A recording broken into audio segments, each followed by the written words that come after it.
What's going on, everybody? It's your pal Kookie McGee, aka Keegan here. I'm back with another video once again, and I hope you're all having a nice day, morning, evening, or whatever time it might be that you're watching this video. Anyways, it is time for a new but somewhat overdue movie review video.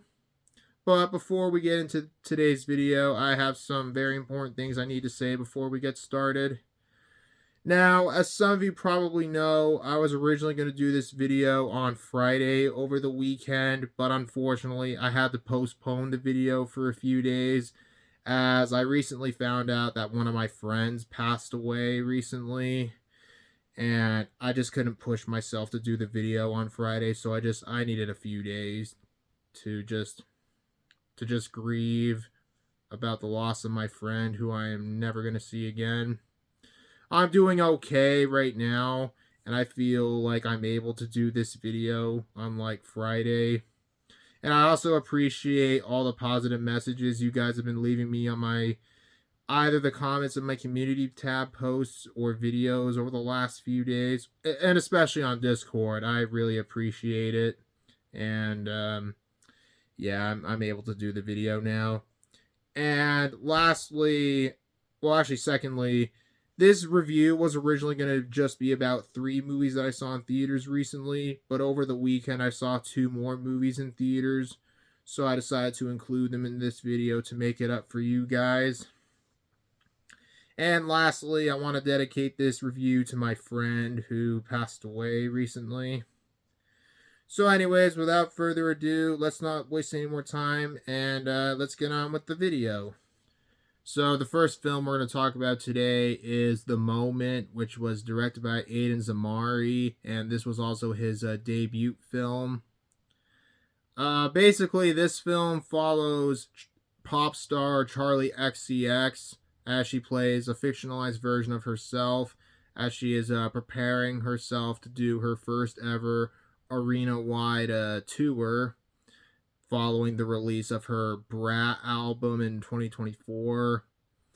And she's facing some problems along the way, like some creative differences with this tour and so on. Well, that's basically what the basic plot of the film of this is about in a nutshell. Now, I recently started to listen to Charli XCX's music, and funny enough, when I was driving to go see this movie in theaters and on the way home, I was listening to the Brat album in its entirety, and I started getting into more of Charli XCX's music recently. Now, this movie isn't just a film for the fans of Charli XCX. You don't have to be a fan of Charli XCX to enjoy this film. Even though I'm still kind of new to listening to Charli XCX's music, I really, really enjoyed this one. When I saw this movie in theaters, it was on a Monday night 2 weeks ago at a late night screening. There was just me and 2 other people that were there, so it was a very small crowd. Kind of like when I went to go see Shelby Oaks a couple months ago. But I really enjoyed this movie. I thought it was funny. It was well made. It had some pretty good cinematography and some lighting. And I thought Charli XCX did a good job in this movie playing herself. And I gotta say, her acting in this movie is way better and more believable than the fucking Weeknd's acting in that terrible Hurry Up Tomorrow movie that I talked about last year. That movie was a piece of shit. And surprisingly, this movie has a cameo by Kylie Jenner of all people, which was kind of a surprise. But again, if you like Charli XCX's music, you'll probably love this movie. But even if you're not a fan of her music, I would recommend giving this one a try. I personally really enjoyed it, and I do see myself watching it again in the future. Although, one thing I really must say, if you do plan on checking this movie out, if you're someone who has seizures from flashing lights, I would recommend you do not watch this movie because there is a lot of flashing lights in this movie from the opening credits to the cards of the locations where the film follows and stuff. So if once again, if you are photosensitive and prone to seizures from flashing lights, I would not recommend watching this movie. But other than that, I enjoyed this one and I plan to watch it again in the future. So I'm giving The Moment an 8 out of 10. Next up is Nirvana, the band, the show, the movie, directed by and co-starring Matt Johnson, and it was also co-starring Jay McCroll. McCroll, I think is his last name. McCarroll's his last name. My bad. I saw this one last weekend on Saturday, and I absolutely loved it. I kind of went into this movie sort of blindly, only knowing that it was based on a web series that was really popular back in the late 2000s, and it had its own TV show that only ran for 2 seasons, and it was really popular at various film festivals, including the Edmonton International Film Festival. I missed this one when it screened at the Edmonton International Film Festival back in September, but one of my friends who saw it said it was amazing, so I took their word for it. So I saw it on Saturday of last weekend, and I loved it. And I know it's only February, and this movie is technically a 2025 release, while at film festivals, but it didn't get a wide release till recently. And I know we're still in February, but so far this might be my favorite movie of the year.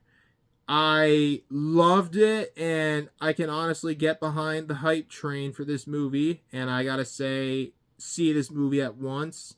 It is 100% well worth your time.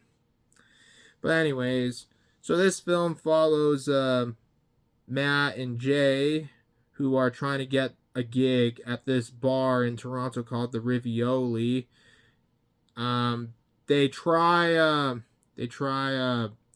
skydiving from the CN Tower into the Rogers Center baseball arena, but then that plan fails to get a gig, and then they travel back to 2008 to fix their mistakes and try to get a gig at the Rivioli, but then it all goes wrong, and it's, well, I don't really want to give away too much, but I would rather you check out the film for yourself and see where the story goes.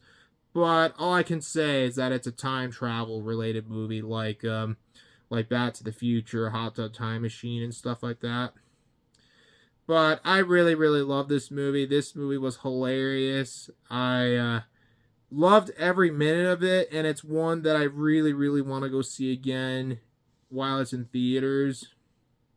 It was really well made, and I like how it transitions from modern digital cameras to like handheld cameras from like the from back in the 2000s, where it wasn't in the most fancy 4K quality, but it was just like a lot of the old cameras you see in like older videos on YouTube from like back in the early years of when the site was still new, like the early years of YouTube. And yeah, I really, really enjoyed this movie, and I cannot stress this enough. If you have not seen Nirvana, the band, the show, the movie, please see it. It is amazing, and if you're going to see it in theaters, be sure you see it with the biggest crowd possible. It's amazing. And as of this video, it is currently my favorite film of 2026 until I see something that dominates it.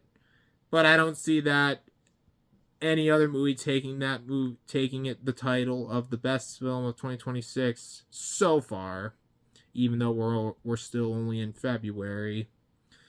But if you haven't seen this movie, check it out. It is a must watch, and I highly, highly, highly recommend it. So I'm giving Nirvana, the band, the show, the movie a 9 out of 10, although I have a feeling I might bump it up to a 9.5 or 10 out of 10 on my next viewing. But for now, 9 out of 10. Up next is the new Emerald Fennell film, Wuthering Heights. This film is based on, or should I say, loosely based on the novel of the same name, which was written by Emily Bronte and was originally published in 1847. Now, I need to say this before I go any further with this movie. I have not read the novel that this movie is based on, but I've been really curious about giving it a read after watching this movie, because the reason I say that is there's been a lot of controversy going on with this movie, and this film has gotten a lot of mixed reactions from both fans of the book and film buffs alike. Some people like it, some people don't like it. And I find a lot of fans of the book are calling the film a far from good adaptation from the novel, in sense that this film, are some saying, it's butchered what the novel was originally about.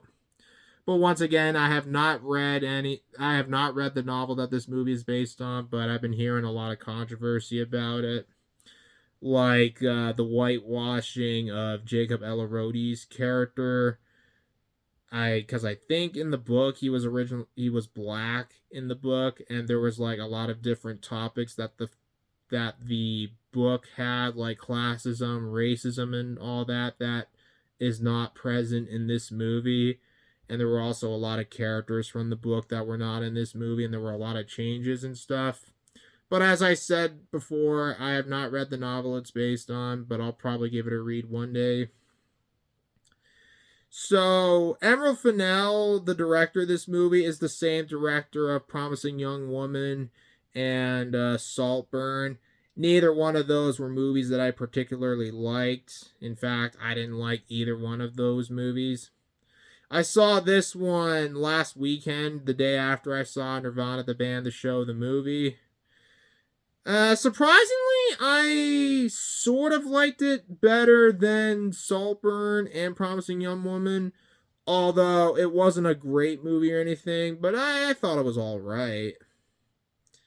I mean, it had some good performances from Margot Robbie, Jacob Elordi, and Allison Oliver, who played the character Isabel. I think she was the best in this movie.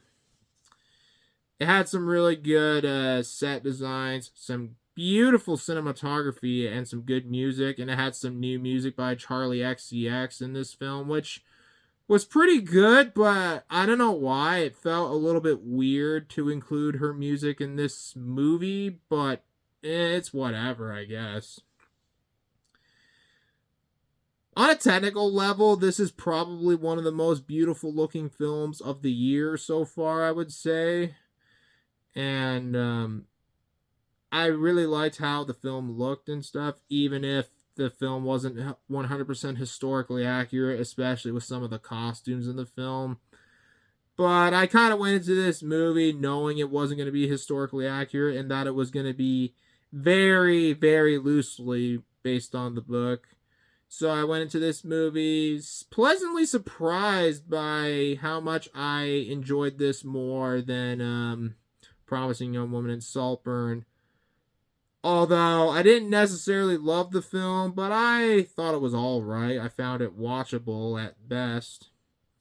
But once again, I haven't read the book that it's based on, but I will definitely read the book one day and then rewatch this movie one day to see the many changes from the book and this movie.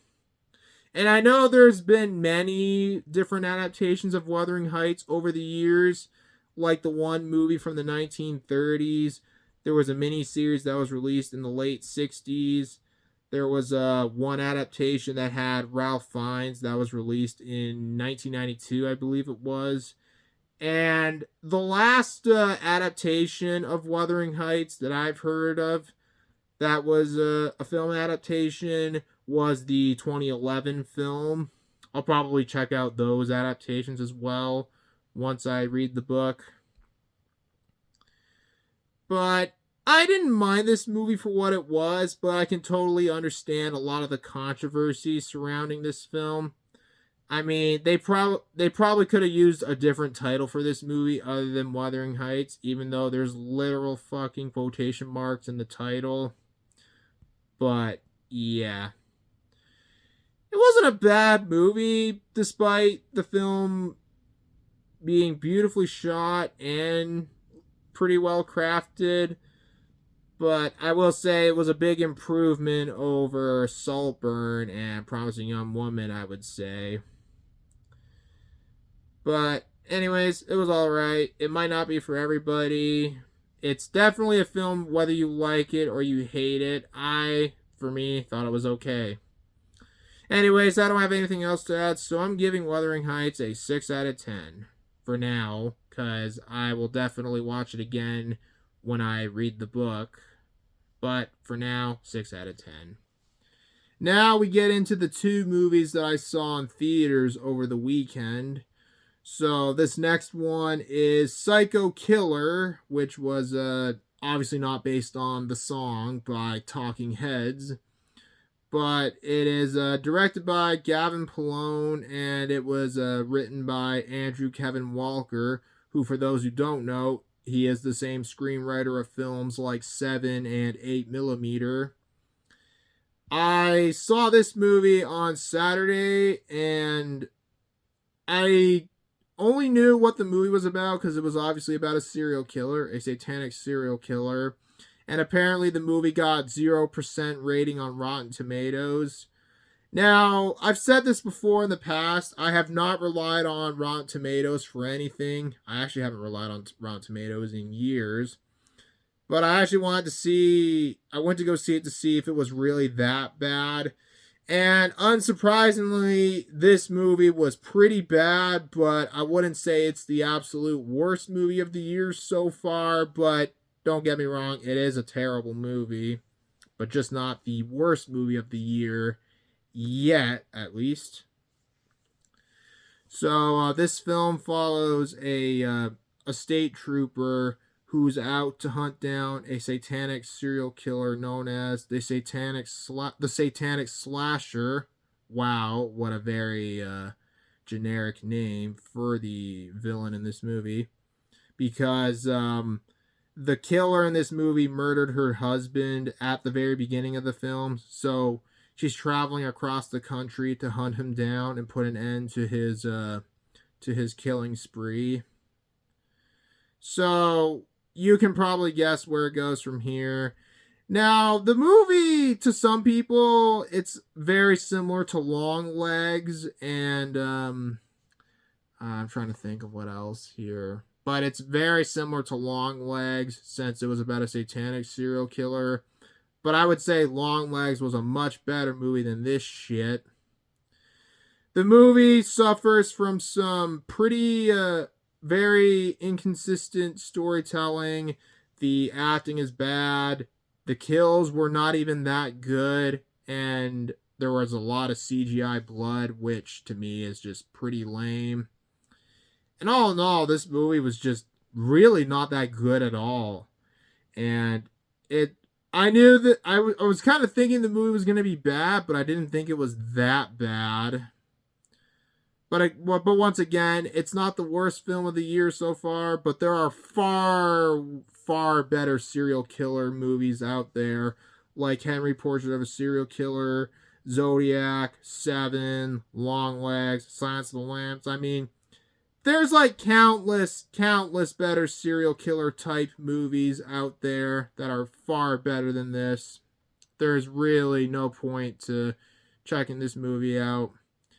But the fact that this movie was written by the guy who did the screenplay for 7 and 8mm, great movie by the way, is just embarrassing. It's just like, I was kind of expecting a lot more from this movie since it was written by the guy who wrote the screenplay for those two said films. But in the end, the movie was a mess, and I don't recommend it unless you want to check it out and see how bad it is for yourself. But then, by all means, knock yourself out, I guess. Anyways, this movie was terrible. I do not recommend it unless you really want to check it out to see how bad it is. But you're really not missing much. You're really not missing much else about this movie. Although, one interesting thing that happened to me when I went to go see this movie, A few minutes before the trailer started, I went to the washroom, as I usually do with the movies. I always go to the washroom before the movie starts, so I don't have to go in the middle of the movie. But anyways, when I came back, I saw somebody getting escorted out of the auditorium, and I had no idea what was going on. But I'm assuming that the person who was escorted out was under 18, as this movie's rated 18A, and you got to be 18 to go see the movie, obviously.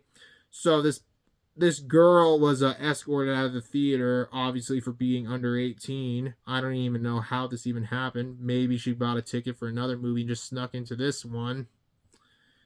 But I don't know. It was kind of weird. But anyways, that's all I got to say about this movie. So I'm giving Psycho Killer a 4 out of 10, which I initially gave it a 4.5 out of 10, but after thinking about it, 4 out of 10. I think 4 out of 10 is just a generous rating, I guess. But yeah, don't bother with it. And the last film for this video is Crime 101, directed by Bart Layton and based on a story by Don Winslow. I saw this one yesterday evening because after seeing Psycho Killer, I just knew I had to see something better after watching that piece of shit movie. Now, I originally wanted to go see Good Luck, Have Fun, Don't Die, but for some reason it wasn't playing in the local theater that I go to yesterday, and it was the only theater in the city that was playing it, but it wasn't playing yesterday for some reason, so I decided to go see this one instead. So I saw it, and I thought it was pretty good. It was a solid crime thriller starring Chris Hemsworth, Mark Ruffalo, Halle Berry, and Barry Keoghan. So this film follows a thief played by Chris Hemsworth, who is known for pulling off some heists across the Interstate 101, I think is what it's called.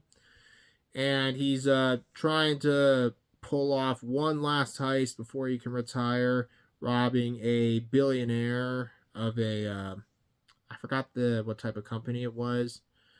And then he crosses paths with an insurance broker played by Halle Berry, who is forced to collaborate with him for the heist, as the person Chris Hemsworth's character plans to rob is one of the clients for the insurance broker that Halle Berry's character works for.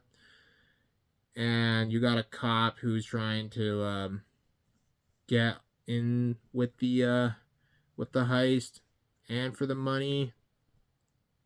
Well, I don't really want to give away too much, but that's practically what the story of this film is about.